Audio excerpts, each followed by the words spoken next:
Thanks, Ryan. A chance for residents to discuss a potential highway project in Chisholm, and a child care survey is available for Red Cliff residents. All that and more as we take you around the Northland, city by city.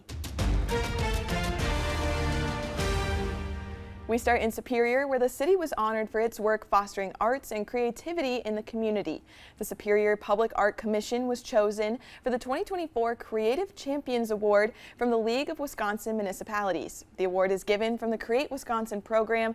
Create Wisconsin works to highlight champions of civic art and highlight the contributions of local agencies and businesses.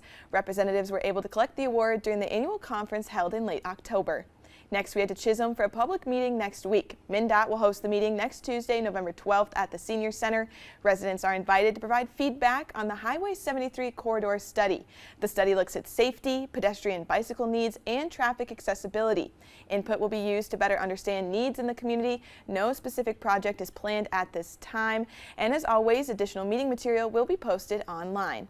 And we wrap up in Red Cliff, where tribal members are encouraged to fill out a survey on child care needs.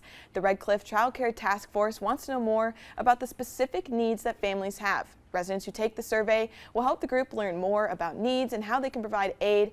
There are also questions about the affordability of child care. We'll have a link to this survey on our website. And as always, if there's something going on in your neighborhood you think we should know about, send us an email and it might be featured as we take you around the Northland, city by city.